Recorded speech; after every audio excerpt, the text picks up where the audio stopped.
Stonehenge. Everyone has seen it in textbooks. Everyone knows it is ancient and mysterious. But nobody asks the question that actually matters. Those stones weigh 25 tons each. That is the same as 4 full-grown African elephants. They were dragged from Wales all the way to England. 240 kilometers of open terrain, over hills, across rivers, through marshland. In the year 2500 before the Common Era.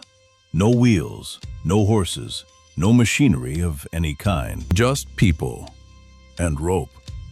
For hundreds of years, scientists argued about this. They proposed theories. They tore each other apart.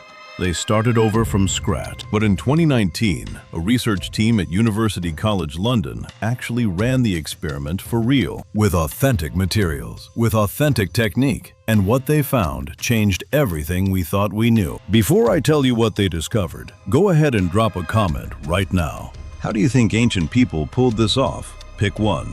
A. Thousands of people pulling with pure human strength. B. A clever technique we still do not fully understand. C. Honestly, I have absolutely no idea. Comment right now, then keep watching to find out if you were right. Because the answer is going to make you rethink everything you have ever believed about the people who came before us. Now, before we get into the answer, let us actually look at the full scale of this problem. Because most people have no idea how insane this really is. Stonehenge is not made from one type of stone. It is made from 2 completely different types, sourced from 2 completely different locations. The smaller inner stones are called blue stones. Each one weighs between 2 and 5 tons. They came from the Preseli Hills in southwest Wales. That is 240 kilometers from Stonehenge. The larger outer stones are called sarsens. Each one weighs around 25 tons. They came from Marlborough Downs in Wiltshire, about 30 kilometers away. And then there is the altar stone, the most important stone at the very center. It weighs 6 tons. And in 2024, researchers confirmed it came from northeastern Scotland, 770 kilometers away, across an entire country. Now, here is where it gets genuinely impossible to explain. Britain in 2500, before the Common Era, had no wheeled vehicles. The wheel existed in Mesopotamia by that point, but had not yet reached the British Isles. There were no roads, no bridges strong enough to carry this kind of weight, no draft animals trained for heavy hauling. So the question is not just how did they move these stones? The real question is, how did they even plan to move them? Without any reference point for doing something like this before. Let us talk pure physics for a moment, because the numbers here are staggering. To drag a 25-ton sarsen stone across flat ground, you need to overcome what engineers call static friction. On dirt and grass, that requires a pulling force of roughly 12.5 tons. That means you need approximately 500 people pulling simultaneously on ropes just to get the stone moving from a dead stop on flat ground, with nothing in the way. But the route from Marlborough Downs to Stonehenge is not flat ground. There are hills, there are valleys, there is the River Avon cutting directly across the path. On an uphill slope, that 500-person estimate jumps to over 700 people. Now think about the logistics of that. 700 people pulling in the same direction, at the same moment, on the same rope, without a megaphone, without a radio, without a clock. A team of researchers at the University of Exeter ran a detailed computer simulation of the entire transport route. They calculated that moving just one sarsen stone from Marlborough Downs to Salisbury Plain would have required a minimum of 90 days of continuous effort. 90 days for one stone. Stonehenge has 87 major stones. And here is the part that makes engineers genuinely uncomfortable. The ground between Wales and Stonehenge contains at least 3 major river crossings. Rafts were the obvious solution. Except a 25-ton sarsen stone does not float. It sinks immediately. If what you just heard already sounds unbelievable, it is about to get significantly more specific. Because what scientists found in 2019 was not a theory. It was a demonstration. Hit subscribe right now, because the next part is where the proof actually shows up. Before we get to what actually worked, let us go through what definitely did not. Because understanding the failures is what makes the real answer so remarkable. Theory 1. The wooden roller method.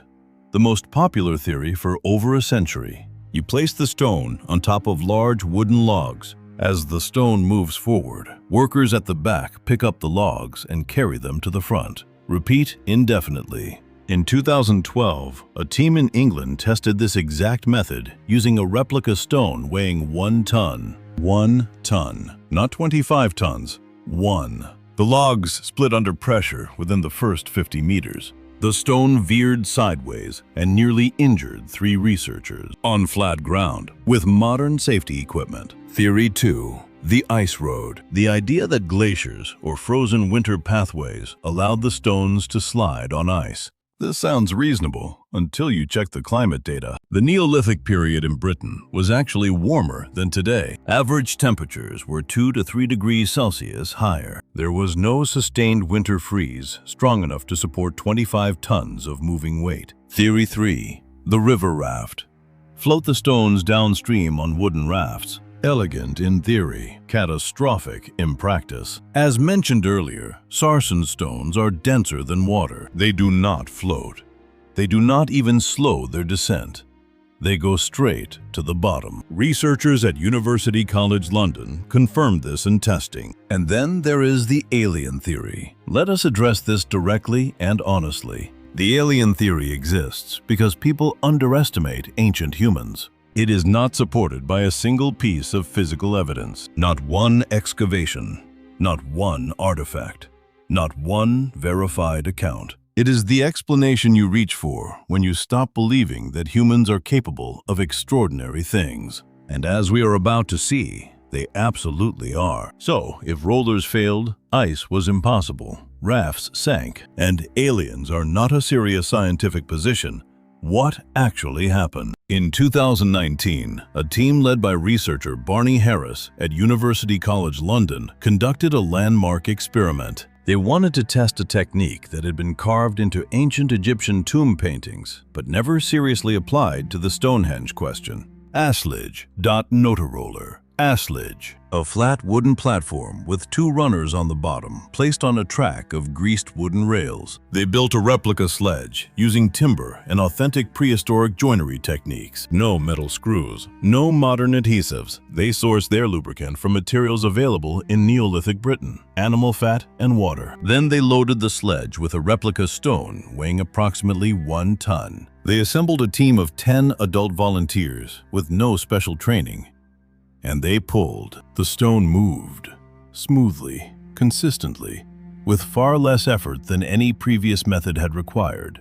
But the physical method is only half the story. The other half is the question nobody talks about enough. Who was in charge? Bone analysis from burial sites around Stonehenge reveals something remarkable about the workforce. The people who built Stonehenge were not local. Isotope analysis of their teeth, which record where a person grew up based on minerals absorbed in childhood, shows workers came from Wales, from Scotland, from continental Europe. This was not a local construction project. This was an international labor force organized across hundreds of kilometers by a society with no written language, no currency, and no central government. And here is where the altar stone from Scotland becomes the most important object in this entire story. Researchers publishing in the journal Nature in 2024 confirmed its origin in the Orcadian Basin in northeastern Scotland, 770 kilometers away. Scottish communities of that era used a specific type of stone called a recumbent stone as the centerpiece of their sacred circles. By placing a Scottish recumbent stone at the exact geographical and ceremonial center of Stonehenge, the builders sent a message that required no language. This monument belongs to everyone, north to south, east to west. Every community on this island has a stake in what we are building here. That is not primitive thinking. That is diplomacy. That is nation building. 4,500 years before the concept of a nation existed.